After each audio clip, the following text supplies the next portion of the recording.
வணக்கம். செய்திச் சுருக்கம். ஆந்திரா வீரபத்திரர் கோயிலில் மனமுருகி மோடி வழிபாடு. அயோத்தியில் கட்டப்பட்ட ராமர் கோயில் கும்பாபிஷேகம் வரும் 22ஆம் தேதி நடைபெறவுள்ளது. இதனை முன்னிட்டு 11 நாள் விரதம் இருப்பதாக கடந்த 12ஆம் தேதி பிரதமர் மோடி அறிவித்தார். பல்வேறு கோயில்களுக்கு சென்று வழிபாடு நடத்தி வருகிறார்.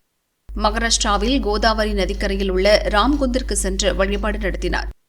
நாசிக்கில் கோதாவரி ஆற்றங்கரையில் அமைந்துள்ள பஞ்சவடி காலாராம் கோயில் சென்று சாமி தரிசனம் செய்தார். கோயில் வளாகத்தை சுத்தம் செய்யும் பணியிலும் மோடி ஈடுபட்டார். இந்நிலையில் பல்வேறு நிகழ்ச்சியில் கலந்து கொள்ள ஆந்திரா சென்ற பிரதமர் மோடி லேபக்ஷி பகுதியில் உள்ள வீரபத்திரர் கோயிலுக்கு சென்று வழிபட்டார். ஸ்ரீராம ஜெயராம என மனமுருக பாடி வழிபட்டார். நாளை குருவாயூர் கோயிலிலும் வரும் 21ஆம் தேதி திருச்சி ஸ்ரீரங்கம் ரங்கநாதர் கோயிலிலும் ராமேஸ்வரம் ராமநாத சுவாமி கோயிலிலும் பிரதமர் மோடி சாமி தரிசனம் செய்யவுள்ளார். பாலமேடு ஜல்லிக்கட்டு பிரபாகரனுக்கு கார் பரிசு.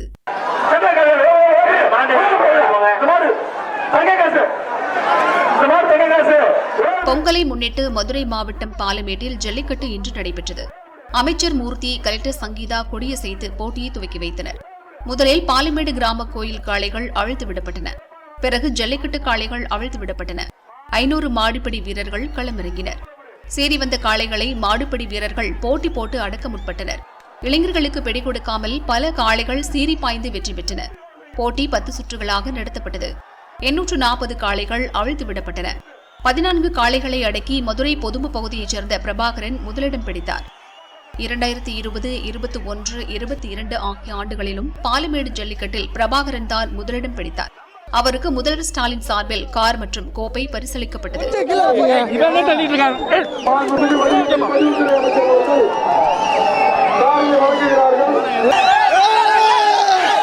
நான் தொடர்ந்து 3 வருஷம் இங்கே பிடிச்சேன்.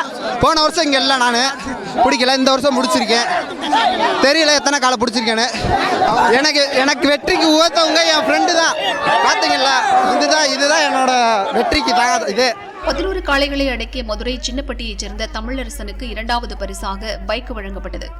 கொந்தகை பகுதியைச் சேர்ந்த பாண்டீஸ்வரன் 8 காளைகளை பிடித்து 3ஆம் இடம் பிடித்தார். புதுக்கோட்டை மாவட்டத்தைச் சேர்ந்த சின்ன கருப்பு காளையின் உரிமையாளருக்கு அமைச்சர் உதயநிதி சார்பில் கார் பரிசளிக்கப்பட்டது. எங்கள் மாடு பாலமேட்டில் ஏற்கனவே ஒரு மாடு போன வருஷம் அவுத்தோம் 10,000 ரூபா பணம் போட்டு. அது நல்லா சிறப்பாக வந்துச்சு. போன வருஷம் பீரோல் வாங்கினுச்சு. இந்த வருஷம் எங்கள் மாடு சிறந்த மாடாக கார் வாங்கியிருக்கு. எங்களுக்கு ரொம்ப மகிழ்ச்சியாக இருக்குது. தேனியைச் சேர்ந்த அமர்நாத் என்பவரது காளை 2ஆம் இடம் பிடித்தது. பசுங்கன்றுடன் கூடிய நாட்டு பசுமாடு 2வது பரிசாக வழங்கப்பட்டது. இது தவிர காளைகளை அடக்கிய வீரர்களுக்கும் அடக்க முடியாத காளைகளுக்கும் LED டிவி, தங்க காசு, கட்டில், மெத்தை, சைக்கிள், பீரோ, குக்கர், மிக்சி, அண்டா உள்ளிட்ட பல பரிசுகள் வழங்கப்பட்டது.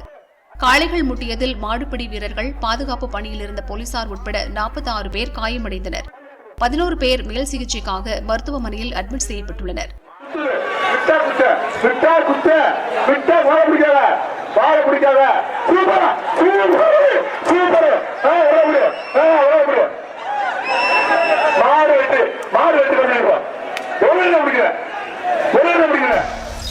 பெரிய சூரியூர் ஜல்லிக்கட்டு பைக் வென்றார் கார்த்திக். திருச்சி திருவெரும்பூர் அருகே பெரிய சூரியூரில் ஜல்லிக்கட்டு நடைபெற்றது. திருச்சி, தஞ்சாவூர், புதுக்கோட்டை, பெரம்பலூர் உள்ளிட்ட மாவட்டங்களைச் சேர்ந்த 750 காளைகள், 550 மாடுபிடி வீரர்கள் கலந்து கொண்டனர். வாடிவாசலிலிருந்து துள்ளி குதித்து சீறி வந்த காளைகளை அடக்கிய இளைஞர்கள் மிக்சி, கிரைண்டர், சைக்கிள், கட்டில், பீரோ, தங்கம், வெள்ளிக்காசு, ரொக்க பரிசுகளை தட்டிச் சென்றனர். ஜல்லிக்கட்டில் முன்னாள் அமைச்சர் விஜயபாஸ்கரின் காளையும் பங்கேற்றது. டோக்கன் படி மாடுகளை விட வேண்டும் என கேட்டுக் கொண்டார். குறிப்பாக மாடுகளை அந்த உரிய டோக்கன் படி, நான் ஏற்கனவே சொல்கிறேன், ஆன்லைன் டோக்கன் முற்றிலும் கூடாது என்று தொடர்ந்து குரல் கொடுத்துட்டு இருக்கிறேன். அது பாயிண்ட் நம்பர் 1. அதே போல் மாடை டோக்கன் படி அடைக்கிறப்ப தான் அந்த ஜல்லிக்கட்டு சிறப்பாக இருக்கும். டோக்கன் படி அப்படின்னா நீங்கள் நமக்கு டைம் தெரியும். இப்போ நம்முடைய டோக்கன் 200வது டோக்கன்னா அவர் காலையில் 12 மணிக்கு அல்லது 12:30 மணிக்கு வந்தால் போதும். 500வது டோக்கன்னா அவர் கட்டி போட்டுட்டு 2 மணிக்கு வந்தால் போதும். அது மாதிரியான சிஸ்டம் நிறைய இடத்துல நடக்குது. சில இடங்களில் கொஞ்சம் ஒத்துழைப்பு குறைவாக இருக்கிறனால அது நடத்த முடியாமல் இருக்குது. அது எல்லாருக்கும் சிரமமாக இருக்குது. அது காவல்துறைக்கும் சிரமம், விழா கமிட்டிக்கும் சிரமம், மாடு உரிமையாளருக்கும் சிரமம், வீரர்களுக்கும் சிரமம்.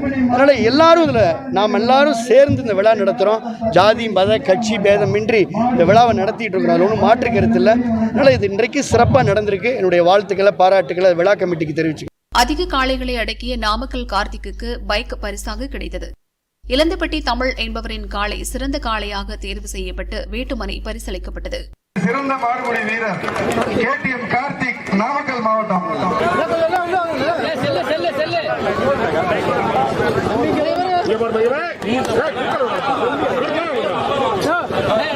இந்த பையனோட அப்பாவும் கூட வந்திருக்காருப்பா, எல்லாரும் கை தட்டுப்பா. நமது எக்ஸ் ஊராட்சி மன்ற வைஸ் சேர்மன் சக்தி குறுக்கண்டார் கொடுக்கிறாருப்பா. ஒரு மனை, ஒரு வீடு மனை, ஒரு பிளாட் கொடுத்திருக்காங்கப்பா. இந்த மாட்டை வளர்த்தவருக்கு ஒரு பிளாட். ராமநாதபுரம் கோயில்களில் கவர்னர் ரவி சாமி தரிசனம். ராமநாதபுரம் மாவட்டம் திருப்புல்லானியில் அமைந்துள்ள ஸ்ரீ ஆதி ஜெகநாத பெருமாள் கோயிலில் தமிழக கவர்னர் ரவி குடும்பத்தினருடன் இன்று சாமி தரிசனம் செய்தார். மாட்டுப் பொங்கலை முன்னிட்டு கோயில் பசுக்களுக்கு கவர்னரும் அவரது மனைவியும் அகத்திக்கீரை கொடுத்து வழிபட்டனர். பிறகு ராமேஸ்வரம் ராமநாத சுவாமி கோயிலுக்கு சென்று கவர்னர் ரவி சாமி தரிசனம் செய்தார். दशरथ महाराजा, उसका बाद राम भगवान पैदा हुआ। ये संतान गोपाल कृष्ण को प्रतिष्ठा करने के बाद राम भगवान पैदा हुआ, इसलिए इधर पुत्र कामेष्टिया का पूरा करता है।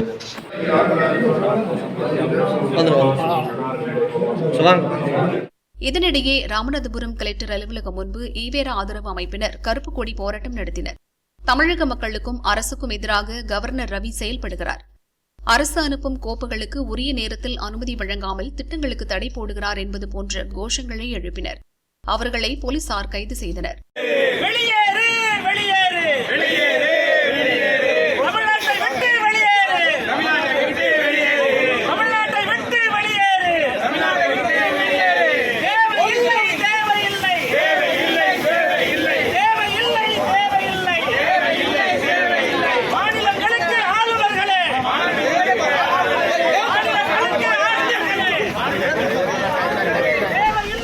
சந்திரபாபு நாயுடுவுக்கு ஷாக் கொடுத்த தீர்ப்பு.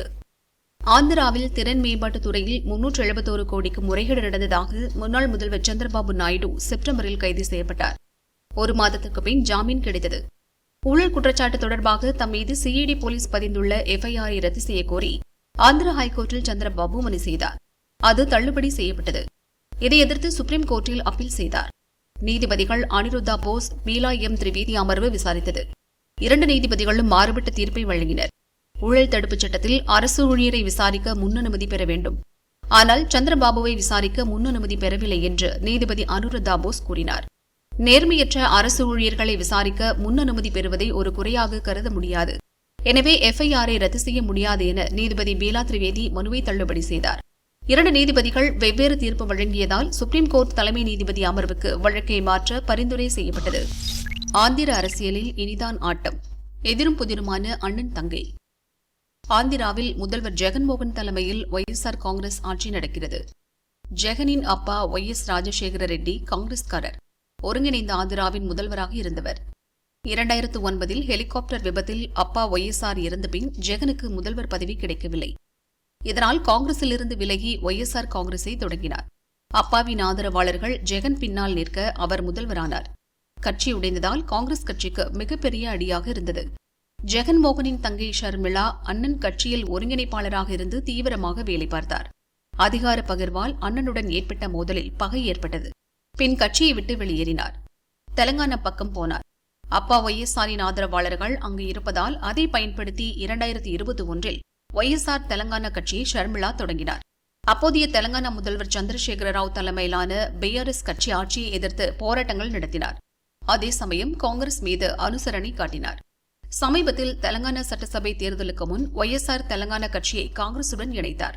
அந்த தேர்தலில் காங்கிரஸ் முதல் முறையாக ஆட்சியை பிடித்தது. காங்கிரஸ் எனக்கு எங்கு என்ன பொறுப்பு தந்தாலும் பணியாற்ற தயார் என ஷர்மிளா கூறியிருந்தார். இச்சூழலில் அவரை ஆந்திர மாநில காங்கிரஸ் தலைவராக நியமித்துள்ளது காங்கிரஸ். ஆந்திராவில் காங்கிரஸை உடைத்து ஜெகன்மோகன் செய்த சேதத்தை அவரது தங்கையை வைத்தே சரிசெய்ய நினைக்கிறது காங்கிரஸ். லோக்சபா தேர்தலுடன் ஆந்திர சட்டசபைக்கும் தேர்தல் நடைபெறவுள்ள நிலையில் ஆந்திராவில் முதல்வர் ஜெகன் அண்ணனை எதிர்த்து ஷர்மிளா அரசியல் செய்யப் போகிறார். எதிரும் புதிருமான அண்ணன் தங்கை அரசியலை ஆந்திரா பார்க்கப் போகிறது.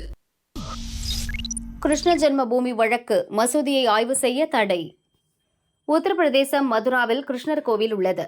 இந்த இடத்தில்தான் கடவுள் கிருஷ்ணர் பிறந்ததாக நம்பப்படுகிறது. அதன் அடையாளமாகத்தான் கிருஷ்ண ஜென்ம பூமி கட்டப்பட்டுள்ளதாக கூறப்படுகிறது. இந்த கோயிலை ஒட்டி ஷாகி ஈத்கா மசூதி உள்ளது. 1669-70களில் முகலாய மன்னர் அவுரங்கசீப் ஆட்சியில் கிருஷ்ணர் கோயிலில் ஒரு பகுதி இடிக்கப்பட்டு அதன் மீது மசூதி கட்டப்பட்டதாக நீண்ட காலமாகவே சர்ச்சை இருந்து வருகிறது. இது தொடர்பாக 1968 ஸ்ரீ கிருஷ்ண ஜென்மஸ்தான் சேவா சன்ஸ்தான் மற்றும் ஷாகி மஸ்ஜித் ஈத்கா அறக்கட்டளை இடையே ஒப்பந்தம் போடப்பட்டது. 10.9 ஏக்கர் நிலம் கிருஷ்ணர் கோவிலுக்கும் 2.5 ஏக்கர் நிலம் மசூதிக்கும் பிரிக்கப்பட்டன.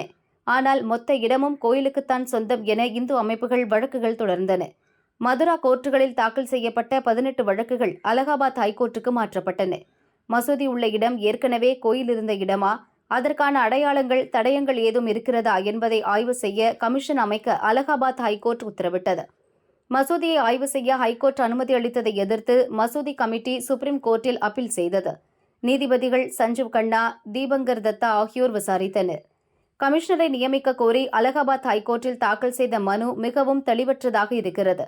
சட்ட சிக்கல் இருக்கின்றன, அதை தீர்க்க வேண்டும் என நீதிபதிகள் கூறினர்.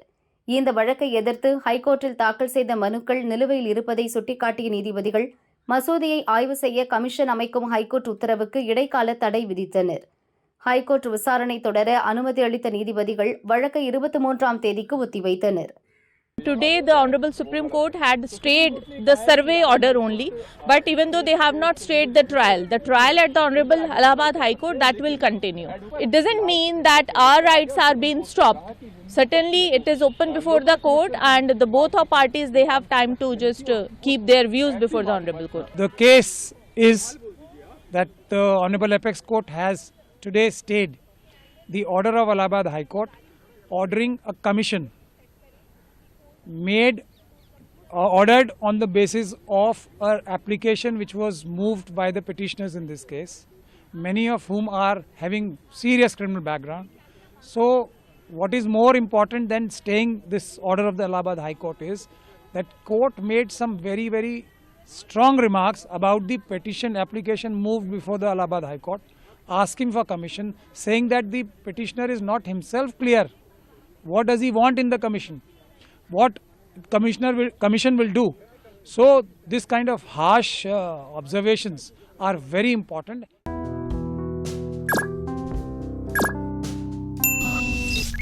சீண்டியது சந்தானமா ரெட் ஜெயின் மூவிஸா?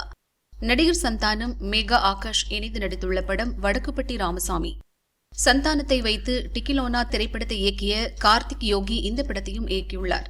வடக்குப்பட்டி ராமசாமி படம் February 2ஆம் தேதி தியேட்டர்களில் ரிலீஸ் ஆகிறது. 1970களில் நடப்பது போன்ற கதைக்களத்தில் படம் உருவாக்கப்பட்டுள்ளது. பொங்கல் திருநாளை ஒட்டி நேற்று சந்தானம் ஒரு வீடியோ வெளியிட்டார். ஏண்டா டேய், இந்த சாமியே இல்லைன்னு சொல்லிட்டு ஊருக்குள்ள சுத்திட்டு தெரிஞ்சியே அந்த ராமசாமி தானே நீ என ஒருவர் கேட்பார். அதற்கு சந்தானம், நான் அந்த ராமசாமி இல்லை என பதில் அளிப்பது போல அந்த வீடியோ இருந்தது. வீடியோ வெளியான சில மணி நேரங்களிலேயே பெரும் சர்ச்சை உண்டானது. இந்த சாமியே இல்லைன்னு சொல்லி ஊருக்குள்ள சுத்திட்டு தெரிஞ்சிய அந்த ராமசாமி தானே நீ? நான் அந்த ராமசாமி இல்ல. திமுக மற்றும் ஈவேரா ஆதரவாளர்கள் சந்தானத்தை கடுமையாக விமர்சித்தும் கண்டுபிடி திட்டியும் பதிவிட துவங்கினர். இதனால் வீடியோவை சந்தானம் டெலீட் செய்துவிட்டார். கடந்த 12ஆம் தேதி வடக்குப்பட்டி ராமசாமி ட்ரெய்லர் வெளியானது. அதிலேயே இந்த டயலாகும் சீனும் இடம்பெற்றுள்ளது. அதைத்தான் சந்தானம் டப்ஸ்மாஷ் செய்து பொங்கல் என்று போட்டுள்ளார். படத்தை தியேட்டரில் வெளியிடும் உரிமையை உதயநிதியின் ரெட் ஜெயின் மூவிஸ் தான் வாங்கியிருக்கிறது. சந்தானத்தின் வீடியோவுக்கு எதிர்ப்பு தெரிவித்து கூப்பாடு போடுபவர்கள் ரெட் ஜெயின் மூவிஸுக்கு எதிராக வாய் திறப்பார்களா என சமூக வலைதளங்களில் ஒரு தரப்பினர் கேள்வி எழுப்புகின்றனர். இந்த விவகாரம் பற்றிய வாதம் சமூக வலைதளங்களில் பரபரப்பாக போய்க் கொண்டிருக்கிறது. ஈவேராவை கிண்டலடிப்பது போன்ற சந்தானத்தின் படத்தை ரெட் ஜெயின் வெளியிடத்தான் வேண்டுமா எனவும் திமுகவில் ஒரு தரப்பினர் கேட்கின்றனர்.